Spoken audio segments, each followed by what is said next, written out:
Since the Patreon poll for a 5-minute guide this month was a 3-way tie, I've decided to exercise executive power to pick from the 3. And since we've just looked at French pre-dreadnoughts in the last video, it seemed appropriate to consider the vessels whose construction was in part responsible for the French drive towards restarting battleship production. So today, we're going to look at the Majestic class. These were a large class of 9 battleships, with most naval historians classifying them as the first of the pre-dreadnoughts. This was because they introduced a number of significant innovations which would characterize almost every battleship built by any nation between their launch and the launch of HMS Dreadnought herself. These features included a main battery of 4 heavy guns, in this case 12-inch, in a pair of twin turrets, one fore and one aft. Now, these were technically fully enclosed armoured gun shields for barbette-mounted guns, and would supersede the original turret designs of Ericsson and Coles found on earlier vessels, such as the previous Royal Sovereign class's derivative HMS Hood. The guns also introduced so-called smokeless propellant, although in reality this was simply less smoke-producing than previous charges. They also introduced steel armour instead of iron or compound armour, in this case Harvey pattern nickel steel. This allowed for significantly better protection whilst using less displacement. The secondary battery was also considerably smaller than the main battery, at least for the minute, and was designed for both primary battle engagement and use against smaller ships. There was obviously also the tertiary and lesser batteries, which were designed for close-in defence against torpedo boats and similar attackers. The speed was in the upper teens, in this particular case 16 knots, and they had a high freeboard for true oceanic operations. All this came about back in 1891 when we meet a familiar figure to students of the Dreadnought era, the then Rear Admiral Jackie Fisher, who was also at the time controller of the Royal Navy. He wanted, unsurprisingly, to improve on the battleship design laid down by the Royal Sovereigns. He specified that this should use the newly developed 12-inch gun and innovations that had resulted in Harvey nickel steel armour.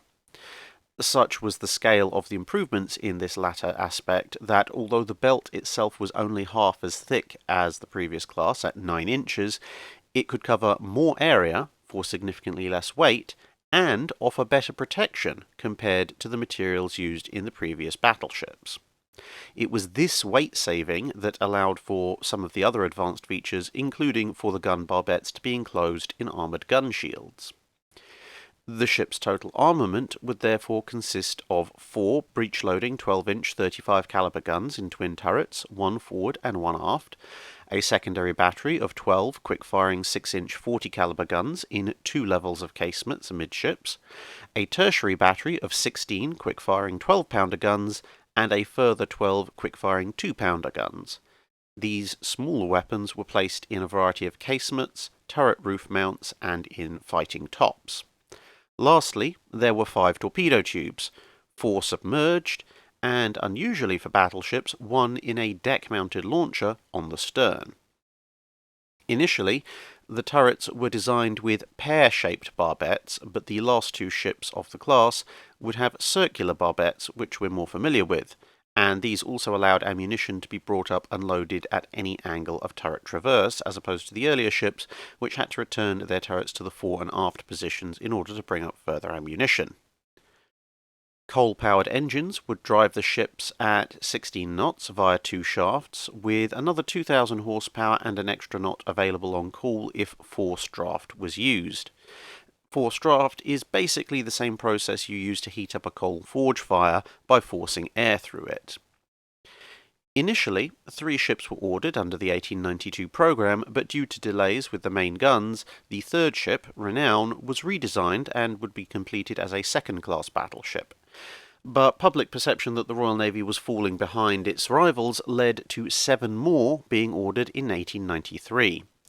The 9 ships would therefore be Majestic, Magnificent, Mars, Prince George, Victorious, Jupiter, Illustrious, Caesar, and Hannibal. The new ships set a benchmark for all battleships to follow in the next decade and a bit, and were widely copied to varying degrees, with particularly the Shikishima class in Japan, and to a certain degree the battleship Mikasa, based almost directly upon them. The Majestics would serve mainly in the Channel Fleet, although certain units would also see service in the Mediterranean and off China. But despite hitting the water less than 2 decades before the start of World War I, they were no longer considered frontline units by 1914, and were used firstly as guard ships for British forces crossing the Channel as part of the short-lived 7th Battle Squadron, and then to protect some more modern ships at anchor. They would then be used in secondary roles from 1915 onwards, with some of them disarmed and used as heavily armoured troop transports in the Gallipoli campaign, while still others were used in the same campaign in bombardment roles to protect their sister ships and the troops they carried. In this role, Majestic was torpedoed and sunk by a German U-boat. The guns from the disarmed ships were reused in the Lord Clive class monitors, with the ships in question then going on to be used as store, repair, barracks and depot ships after the Gallipoli campaign ended in failure.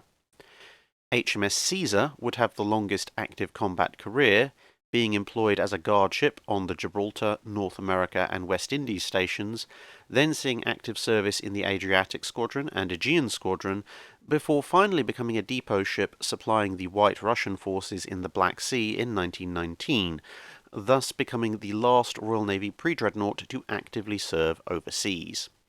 All the surviving ships would be sold and scrapped in the first few years of the 1920s. That's it for this video. Thanks for watching. If you have a comment or suggestion for a ship to review, let us know in the comments below. Don't forget to comment on the pinned post for dry dock questions.